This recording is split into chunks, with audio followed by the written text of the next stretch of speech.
ஒரு ஆம்பளைக்கு வீடு இருக்கணும், காடி இருக்கணும், சேவிங் இருக்கணும். அது அப்பதான் ஆம்பளை, அப்பதான் அவன் கல்யாணம் பண்ண முடியும், அப்பதான் குடும்பத்தை நடத்த முடியும். ஏன்னா என்னை பொறுத்த வரைக்கும் இப்போ பாருங்க, நம்மளோட கம்யூனிட்டி பார்ப்போமா, இந்தியன் கம்யூனிட்டியில் வந்து மெயினாக வந்து அவங்க ஒரு ஆம்பளையா பார்க்குற விஷயமே அது அப்படி தான் வளர்ந்துருச்சு. அது நான் தப்புன்னு சொல்கிறது இல்லை, பட் அப்படி தான் வளர்ந்து வந்திருக்கலாம். என்னன்னா ஒரு ஆம்பளைக்கு வீடு இருக்கணும், காடி இருக்கணும், சேவிங் இருக்கணும். அது அப்பதான் ஆம்பளை, அப்பதான் அவன் கல்யாணம் பண்ண முடியும், அப்பதான் குடும்பத்தை நடத்த முடியும். இந்த மாதிரி ஒரு மேட்ரஸ் இருக்குது, மேட்ரஸ். ஸோ என்னை பொறுத்த வரைக்கும் நான் அது எதுவுமே பண்ணல.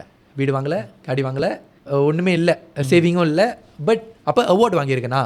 இல்லை, அவார்டு வாங்கினதே இல்லை. அப்போ நான் நடித்த மெயின் லீட் பண்ண ஒரு ப்ராஜெக்ட் ஏதாவது பேர் போட்டிருக்கா? மில்லியன் இண்டஸ்ட்ரி எல்லாம் தெரியும் வந்திருக்கா? இல்லை.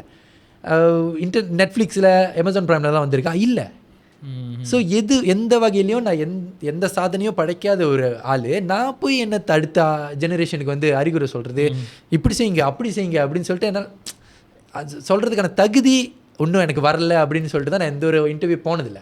இங்கே ஏன் வந்தேன்னு கேட்டிங்கன்னா, ஏன்னா நான் பார்த்த இன்டர்வியூஸில் இங்கே வந்து உண்மைங்கிற ஒரு விஷயம், அதாவது உண்மையை கொண்டு போய் சேர்க்கறதுக்கான ஒரு விஷயம் வந்து இங்கே இருக்குது. நிறைய பேர் உண்மையை பேசுகிறாங்க. இங்கே நான் சொல்வதெல்லாம் உண்மை, நான் மறைச்சு ஒன்று பேச மாட்டேன் அப்படின்னு சொல்லிட்டு